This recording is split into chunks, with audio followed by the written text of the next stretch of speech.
think? Way worse than I think anybody even realizes. What the FBI is looking into in Georgia is the integrity of the ballots, essentially. When they counted all the ballots back in 2020, if you remember, there was a water main break in Fulton County at State Farm Arena. We were live streaming at the time, watching Trump in the lead across all the various states.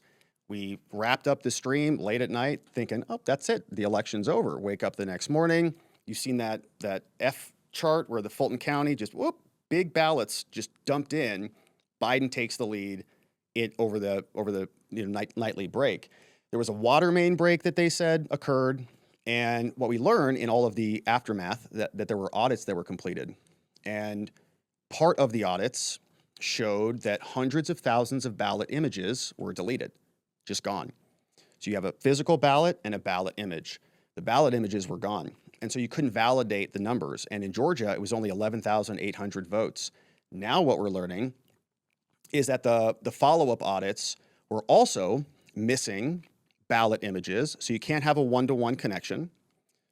And in the recounts, there were duplicate and triplicate ballots that were scanned in there.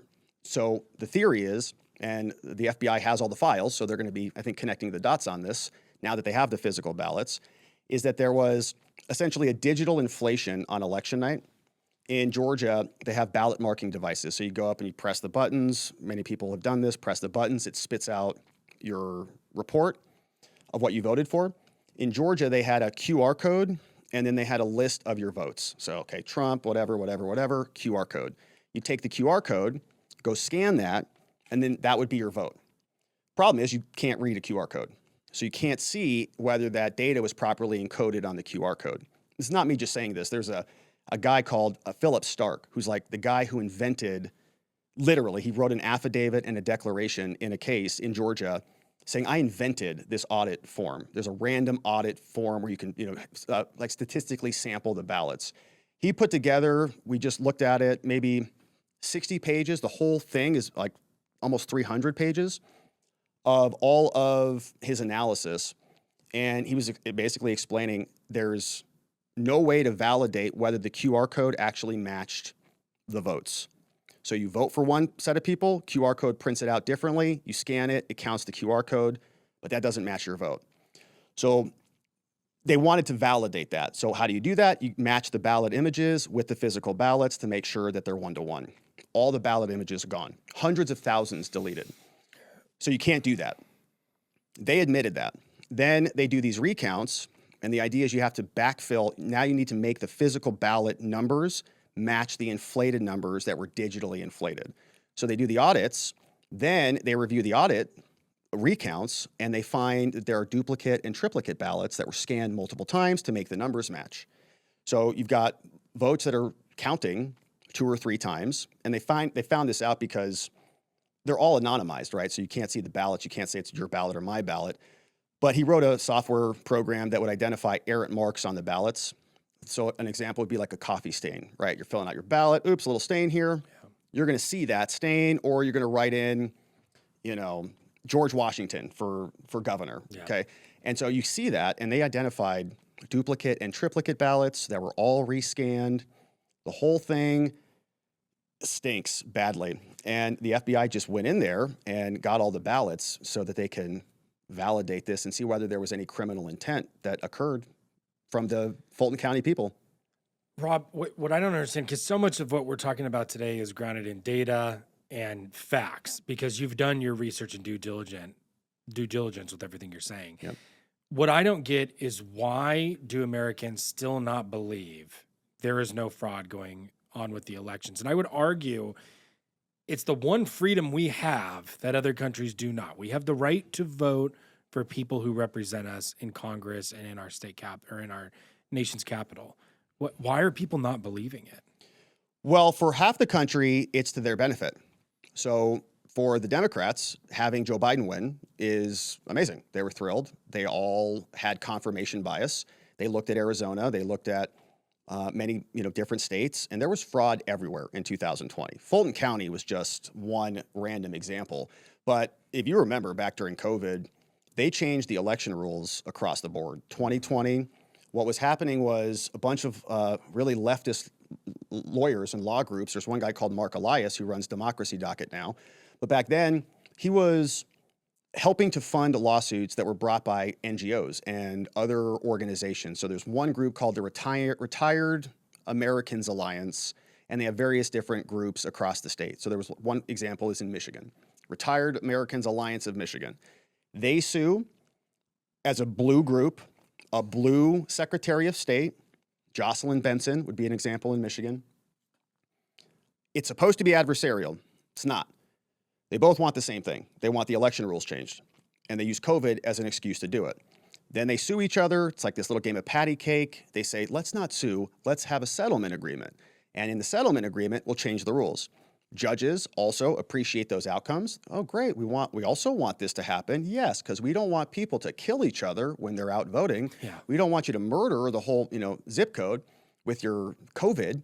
So they enabled all this to happen, and that's unconstitutional. Okay, legislatures govern elections. If the state legislature wanted to change the rules, they could have, but private parties, blue partisan secretaries of states, and blue judges changed all the rules. And we saw a lot of this back during 2020. They changed rules about ballot harvesting. So one person could go grab a bunch of ballots. They deployed drop boxes all over the place. Massive fraud happens at these places, kind of like the vouching I was explaining. You can just go get duplicate ballots. Insanity. And I don't know if you've ever had it happen at your house, but I've gotten other people's ballots to my house that were like I know one guy passed away. And you're in Arizona. In which is Arizona. a state that usually has decent elections. Yeah, his Right. ballot came to me. He passed away, still on the voter roll. I've got a dead man's ballot in my hand, and if I want to go vote with that, I could go do that, right? But I'm not a criminal, so I don't do that. But that type of thing is happening across the board. And so then we also saw, I think in Wisconsin, they were waiving signature requirements. They were allowing voters to register to vote online. So no validation of that, okay? And that happened massively. That's why, in my opinion, Joe Biden got 81 million votes, because it was mostly fraud, and these were all harvesting operations to just dump the votes in. All of that unconstitutional, a little less acute than somebody scanning multiple stacks of ballots in, harder to identify. But the media's bought in on it. They call everybody a conspiracy theorist for pointing these things out. We saw in Arizona, we had that one election where there were people standing outside on election day, out the door for hours Yeah. on election day. Election day votes go red. They go in favor of the Republican Party. Mm-hmm. So that, I think, was another scam. They, oops, we got the wrong paper size, so it couldn't accept the ballot. And so you have to put it in the back door drop box type of thing. It was voter suppression.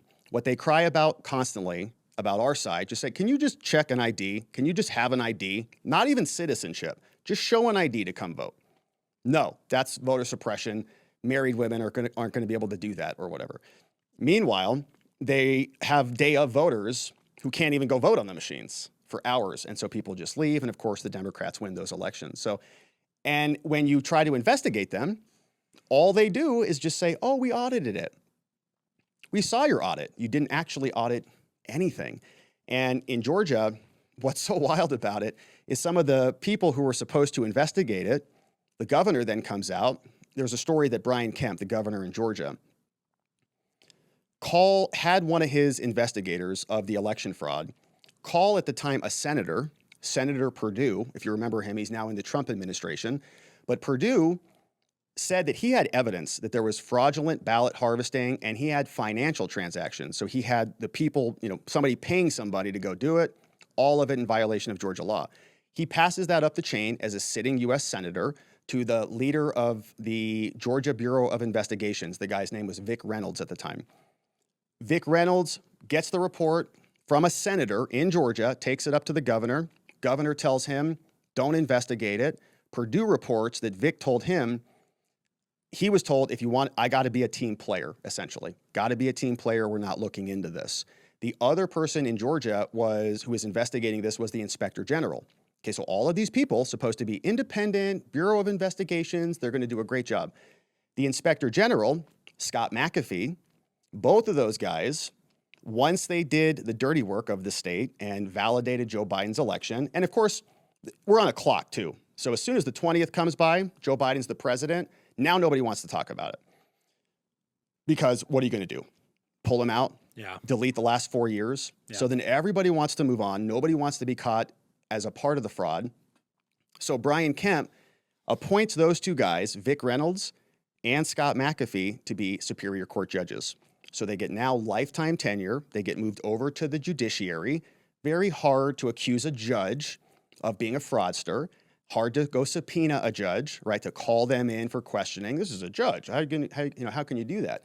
So both of these guys, who in my opinion were a part of the steal, now get elevated, get promoted. Scott McAfee, the judge, then presides over the Trump prosecution for challenging the election fraud, right? There was a 19 defendant RICO case that was brought in Georgia. All of it gets assigned to Scott McAfee. Scott McAfee is the judge now. He used to be the inspector general who was supposed to investigate these things. He said there was nothing wrong. We also learned that that same judge was donating to Fani Willis, who's the prosecutor in the case. Isn't that a coincidence? It's amazing. And then he presides over the case, says there's no conflict of interest there.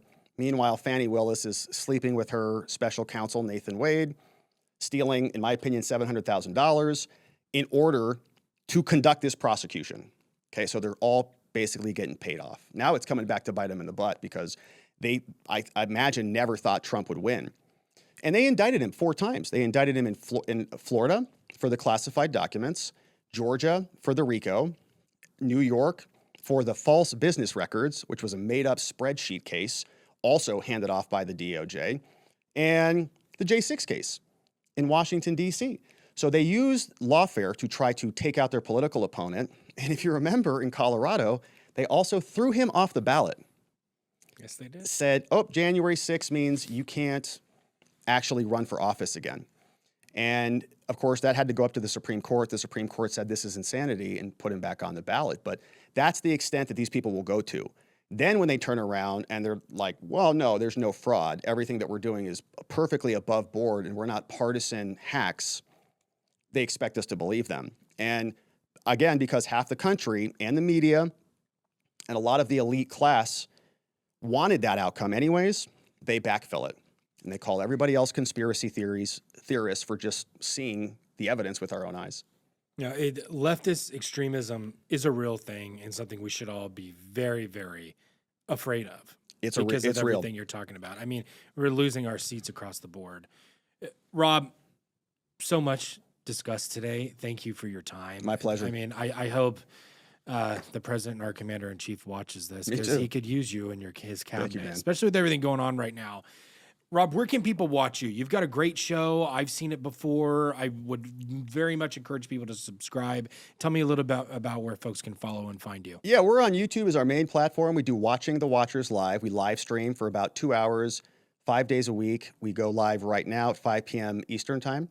And we cover a lot of what we talked about here. We actually show the documents on the screen too, so you don't have to take my word for it. You can see exactly what's happening. And we have a ton of fun. We have a country to save, so we're happy to be doing it. I love to hear that. Rob Gouveia, the American Watchdog, thank you so much for joining us on the American Conversation. Thank you.